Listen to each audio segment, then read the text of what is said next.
she's still sleeping, I figured I'd make a quick video. I gotta strike when the nail is hot with this one, you know? Okay, so this book here that I got for Christmas is called Crystals, How to Use Their Healing Powers by Emily Anderson. And this is what it says on the back. Crystals exude a powerful influence on our lives through their unique vibrational energies. We can use crystals to create a calming home, foster better relationships, and attract great outcomes in our lives. Learn how to use crystal grids in transformational healing meditations, following the principles of energy medicine, and how to clear negativity from crystals that you've been using.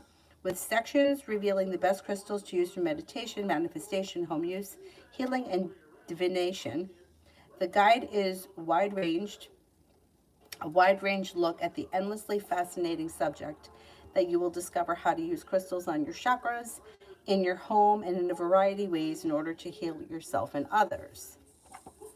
Now, I have been attracted to crystals. I remember being in second grade and they gave us, we had these kits. I don't remember all of the stones, but we had these kits in earth science in second grade that had, like, I remember talc was the softest, and I remember obsidian was like very hard, like 9 or 10. I want to say diamond was 10.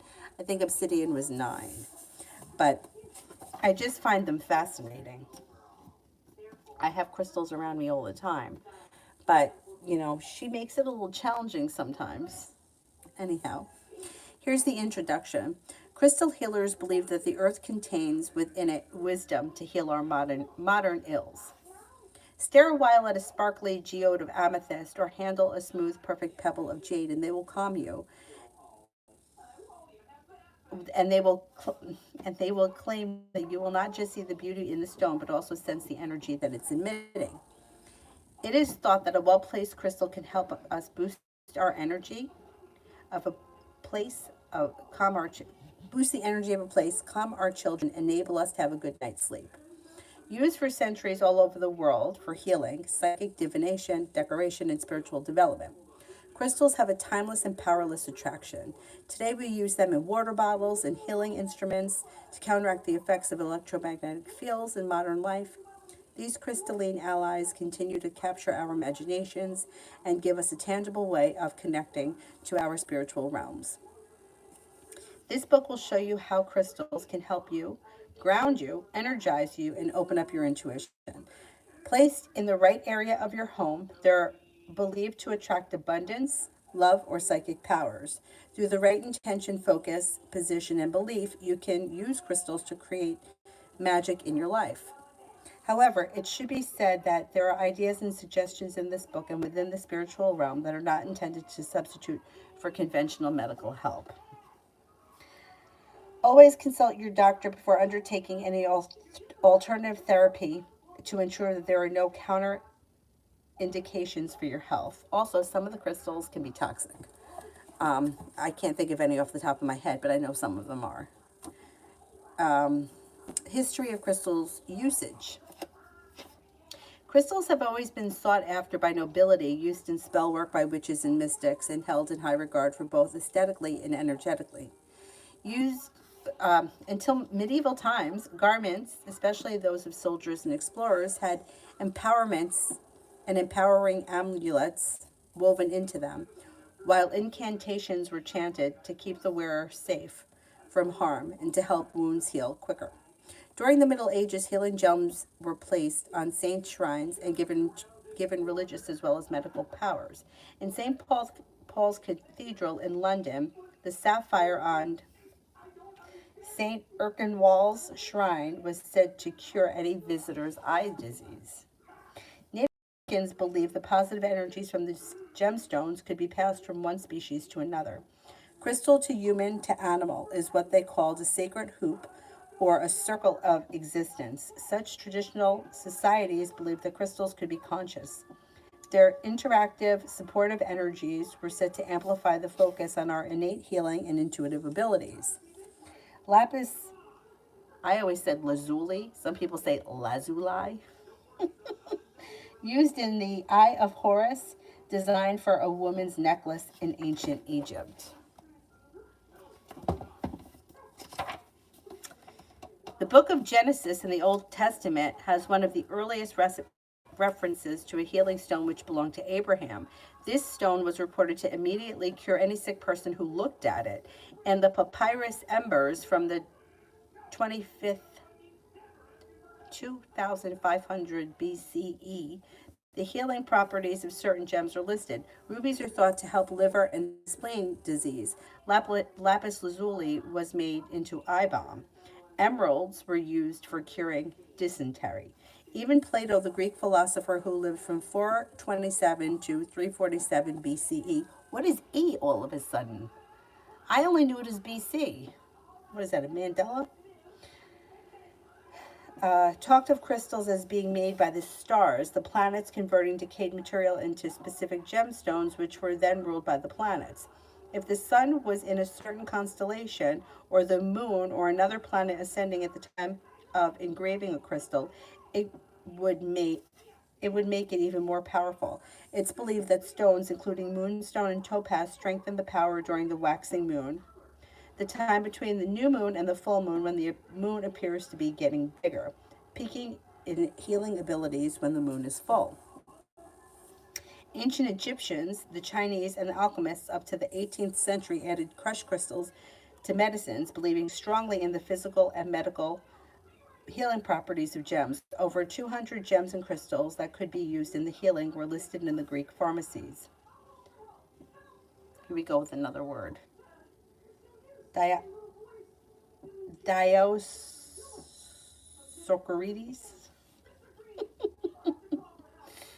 All right, in the Greek Medical Journal.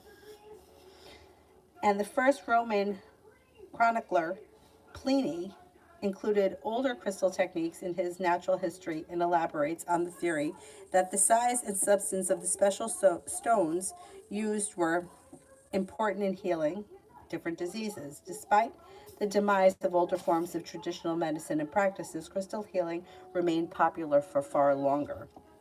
Does size matter?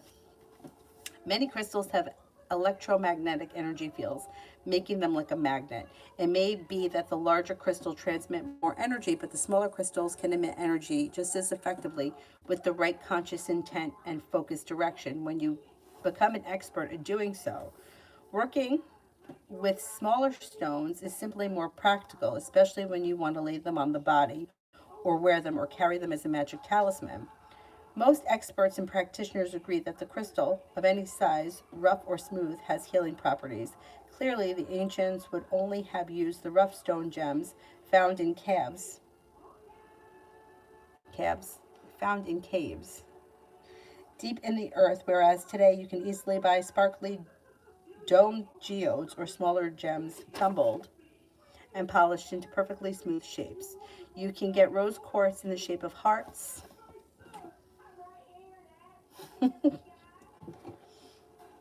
clear quartz made into a pyramid, while crystal wands made into a point directs energy better. Rough or smooth texture doesn't matter when it comes to the power of crystals. Whenever the shape or size, the healing or the transformative properties of the stone comes from the crystal itself, not the size. It's about how you work with them. Using them with love and clear positive intention magnifies the benefits of any stone. You need to make sure that they are as close to genuine natural crystals as possible, for there are many imitations nowadays.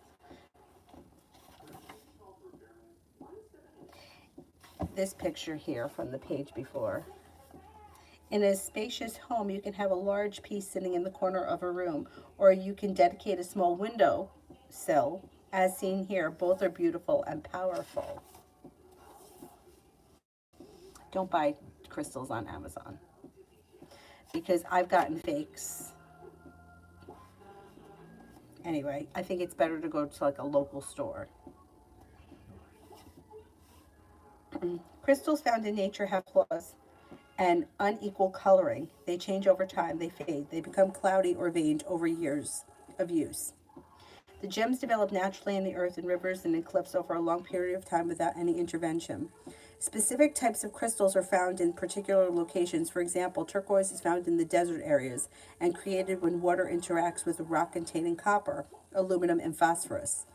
It is quite rare, so usually very expensive. Don't be fooled into thinking that less expensive howlite that has been dyed to look like turquoise is the real thing. Dyed gems can look obviously dyed in too bright colors or more natural stones.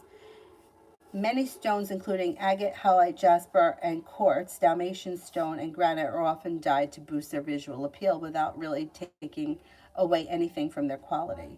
Even in Pliny's Natural History, it is recorded that the gems were boiled in honey to enhance their appearance. Most rubies and sapphires have been treated in some way to improve their color, and emeralds often have their fractures filled and clarity improved. Synthetic gems can be found more and more.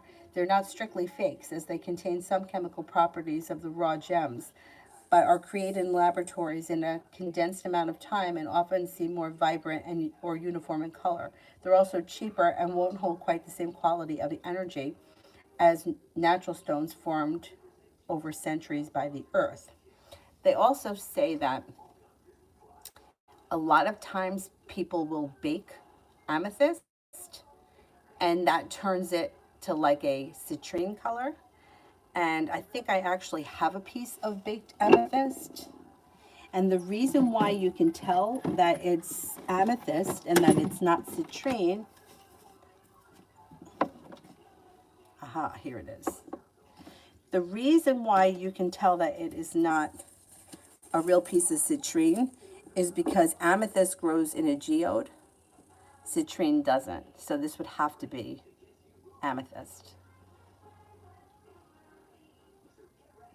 Anyway.